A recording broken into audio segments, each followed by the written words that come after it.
it's not responsible for a CEO to absolve themselves of having a pulse on this information. It's very easy to ignore it, by the way. It's very easy to kick the can down the curb and say, oh, I've got enough cash this month, more than last month. Oh, yes, that may be good, right? But let's pull back from, well, what are you trying to accomplish?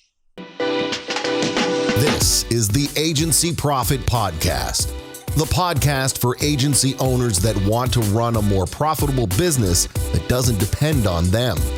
Introducing your host, CEO and co-founder of Parakeeto, Marcel Pettipaw.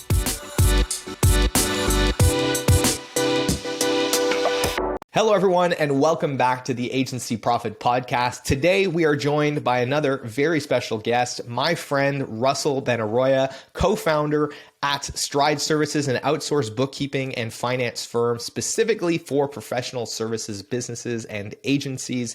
He has been the recipient of a top 40 under 40 recognition from the Puget School of Business in Seattle. He's the author of multiple books, including Free Yourself to Work on Your Business, and most recently, One Life to Lead. He's also an ultra marathoner, a multiple time founder.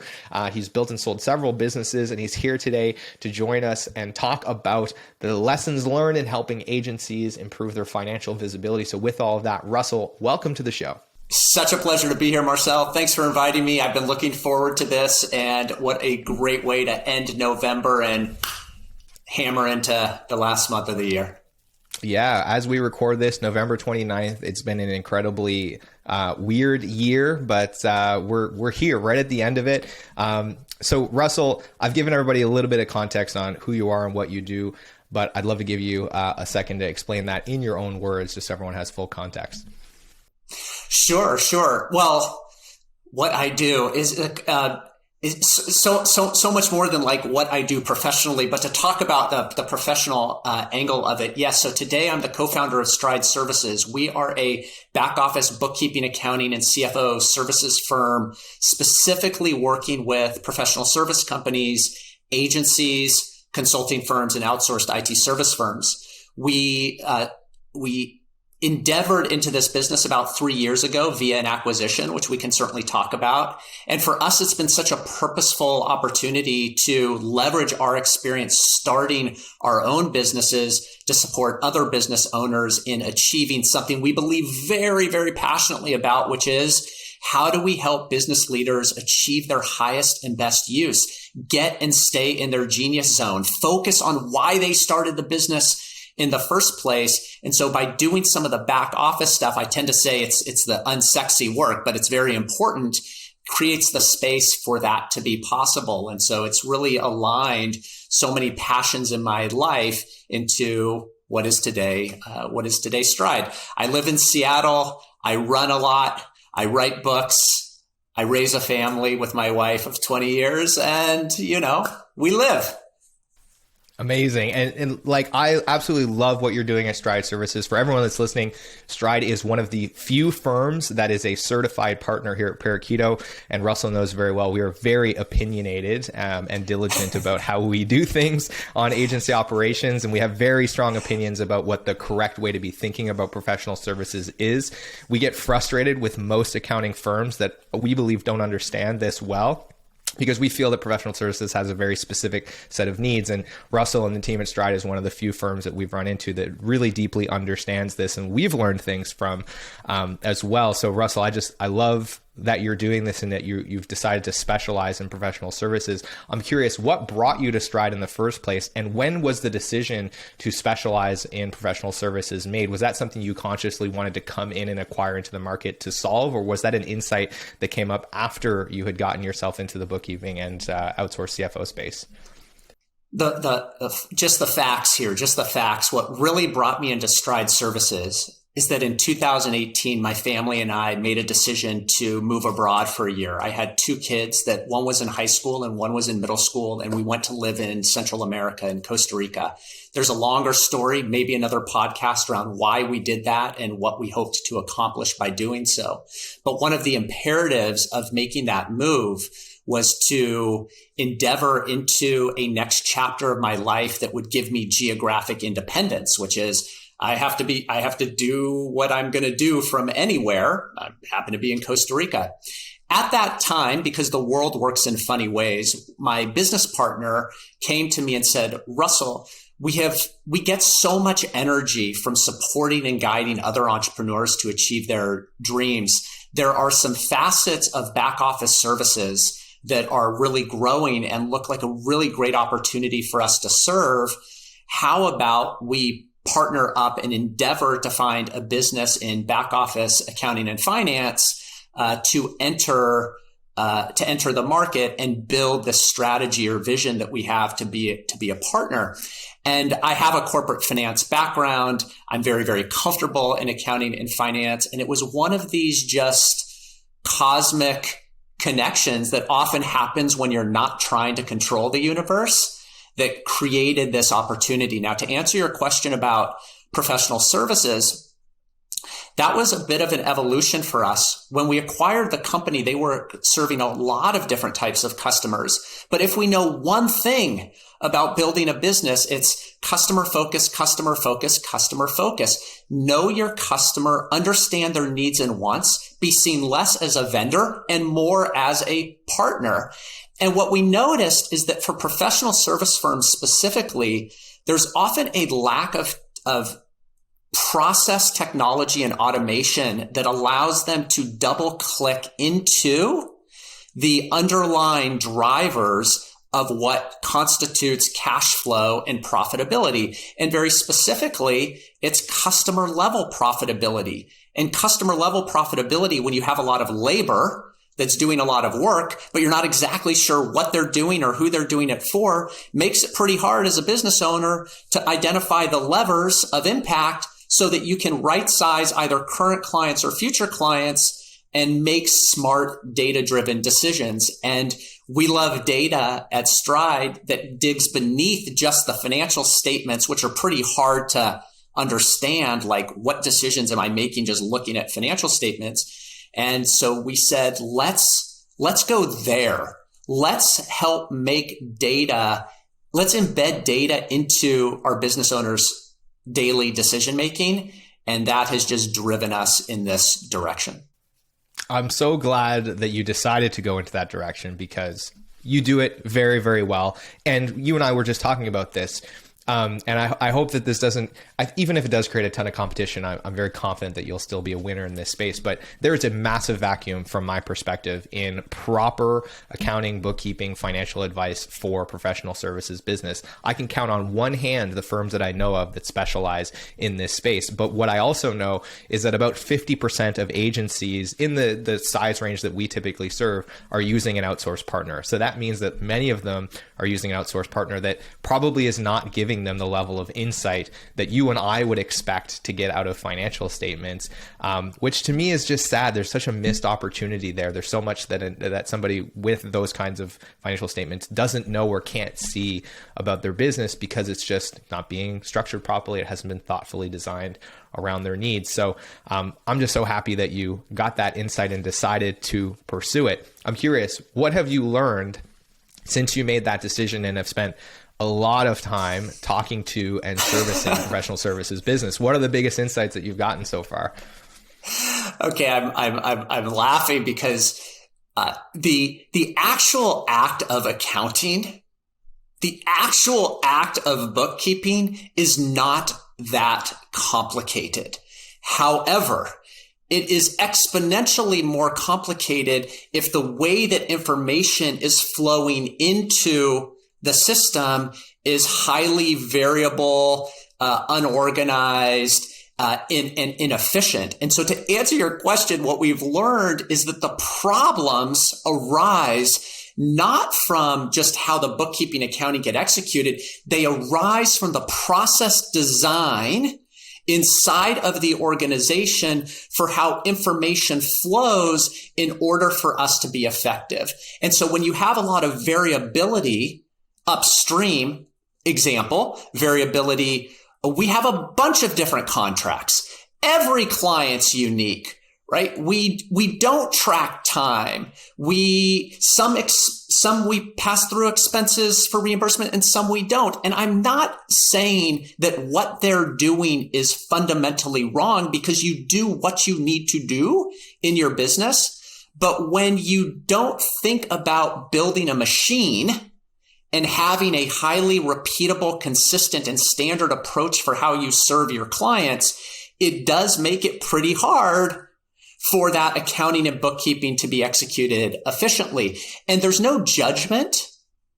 It's just an opportunity. It's an opportunity to help elevate the awareness of the CEO to say, am I building a business that is going to transcend me so that I can spend more time working on it? Or am I so in the business because I understand all the nuances that I could never imagine myself rising above it? That's the greatest learning. And at the end of the day, it's less about booking accounting and it's more about humanity. It's more about communication. It's more about boxes and arrows and how you step back and think about process.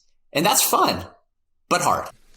Awesome. So I want to zoom out a little bit and talk about what is the difference between general accounting for most businesses and some of the specific needs that professional services need to be thinking about. And I'm almost looking at this as an exercise and saying, what are some of the things that if you have an accounting partner, you might want to be evaluating them against, or going to them saying, hey, we should probably be paying more attention to these things. What are some of the specific needs professional services have when it comes to finance? Yeah. So I'd say the number one is labor allocation. I'm sure I could make a song out of that. But so really important in a professional service firms to identify what labor is directly associated with the service that you are performing and what labor is associated with the overhead that's in place to just keep your machine running. And it's important to be able to identify that labor cost respectively so that you can allocate the direct labor into a calculation that we call gross margin, or if you want to get a little more technical, called contribution margin, so that we can in fact understand, is this company intrinsically profitable for the service that it provides? Forget about all your overhead for a second, but is the thing that you sell and the cost that you incur to sell it profitable? So labor allocation is definitely a big one. The second, and this is complex, is this idea in accounting that we call accrual-based accounting. And this is not an accounting class, so I'm not going to go there with you. But let me just put it to you this way. When you're accepting payments from clients or you're invoicing clients at times that are different from when you're actually providing the service for that client because of the nature of your contract, like maybe you get some upfront payment or you have some milestone payments or percentage of completion, there's a lot of juggling that has to happen between where you park those dollars that come in while you're waiting to maybe do the work, right? Or how to recognize those dollars that came in before you've even done the work. You can imagine that just creates a lot of moving parts. Now you might say, well, Russell, why does this really even matter? I'm close enough to my business. I have a good instinct.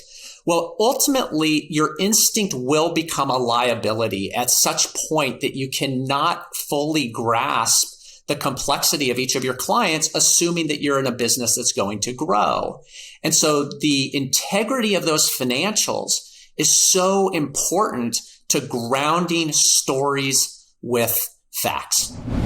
Hey, it's Marcel here, and I want to take a moment to thank you for being a loyal listener of the show. If you're enjoying today's episode, then I want to encourage you to subscribe so you never miss another episode, and be sure to check out some of the other amazing free resources we have at parakeeto.com to help you improve your agency's profitability. We have lots of other content just like this episode, including other detailed blog posts on some of the key topics, and free downloadable resources like the Agency Profitability Toolkit, which has helped hundreds of agencies improve their profitability with checklists, templates, and free training videos to help you install the Agency Profitability Flywheel all on your own. So if you're interested in grabbing that, head over to parakeeto.com and check the show notes as well. So with that, I want to thank you again for tuning in. I'll let you get back to the episode. I hope you enjoy it. Cheers.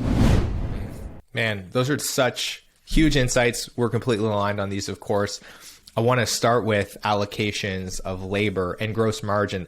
We just this month have been in the financials of 4 agencies. Out of those 4, 0% of them were able to see their true, we call it delivery margin now internally, just because to your point, like it might get called a bunch of different things on the client's P&L. And our concept probably doesn't actually really align to a true accounting concept, but professional services have essentially 2 layers of cost of goods sold.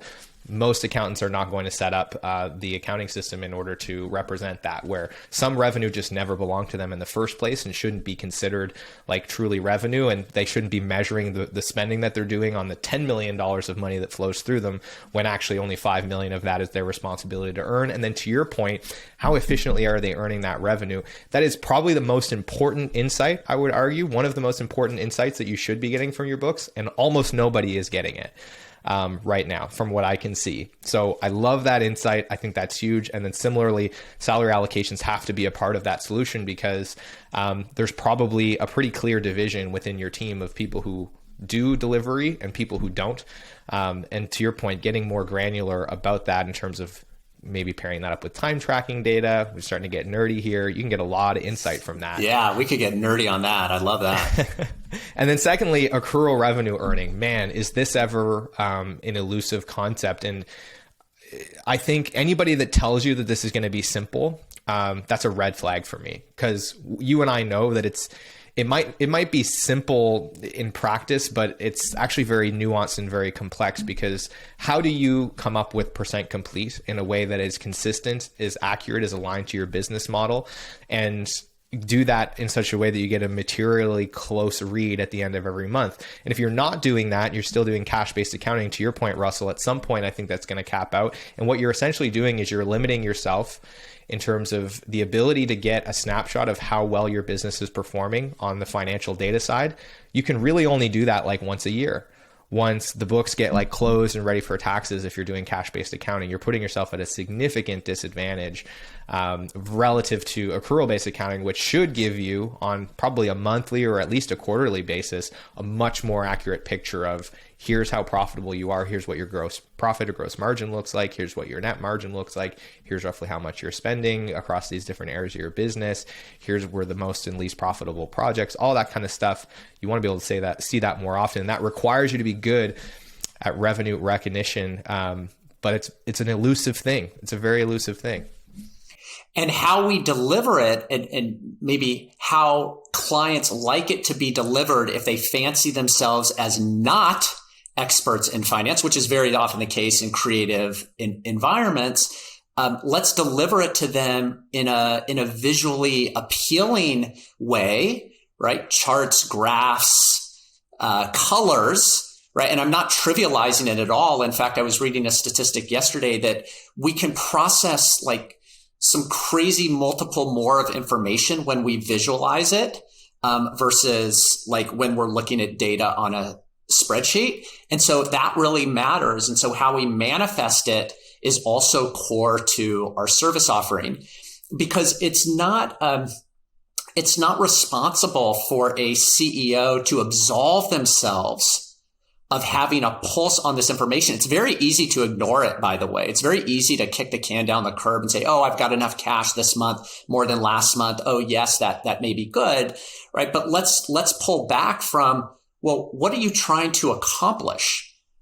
And that's when we get into strategy, right? So this isn't all tactical. This at some level has to map to strategy. And that's, again, a vector of conversation that we can either have now, but we certainly like having it with our clients.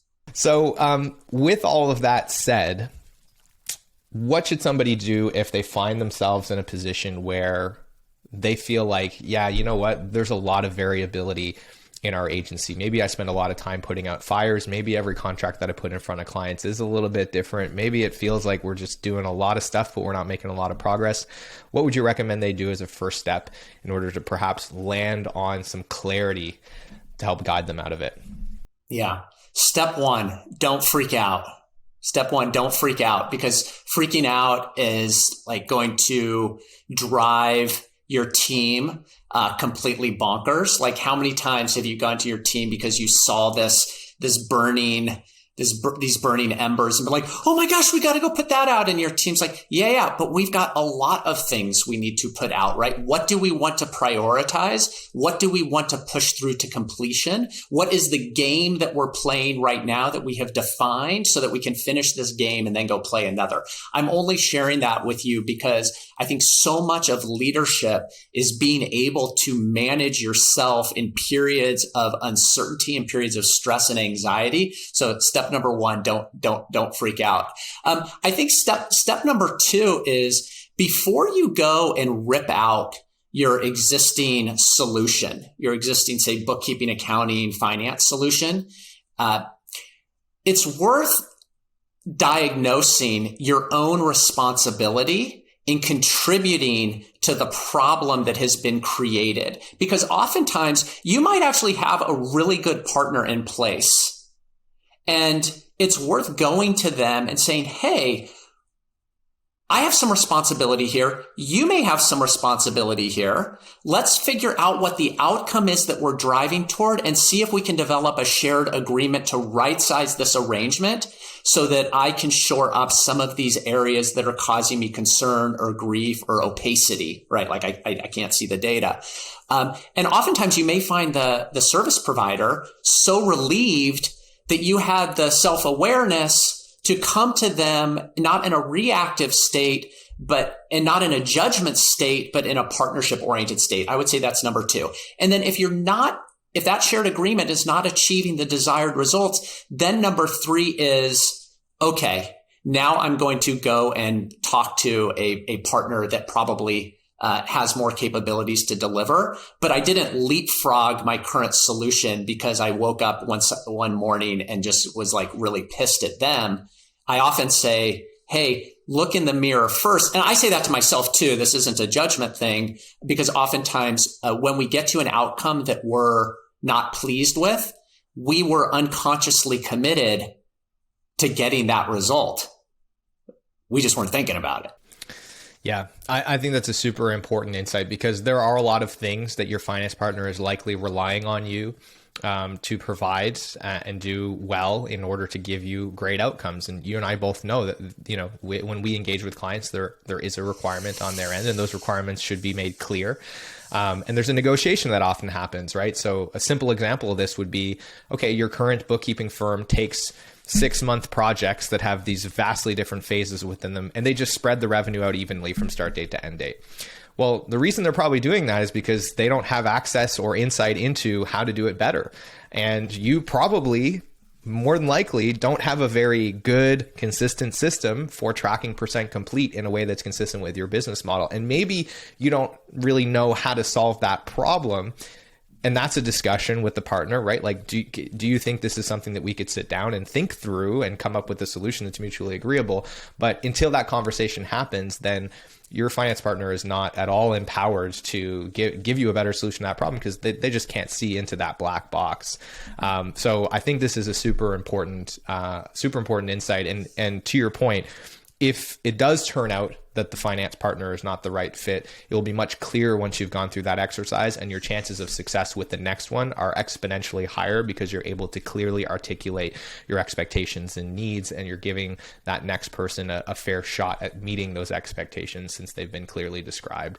So I'm very happy that you surfaced that as a next step. So with all of that, Russell, for those that have been listening and are thinking, man, I need more Russell Benaroya in my life, where should they go on the internet to find out more about you and the content that you're producing?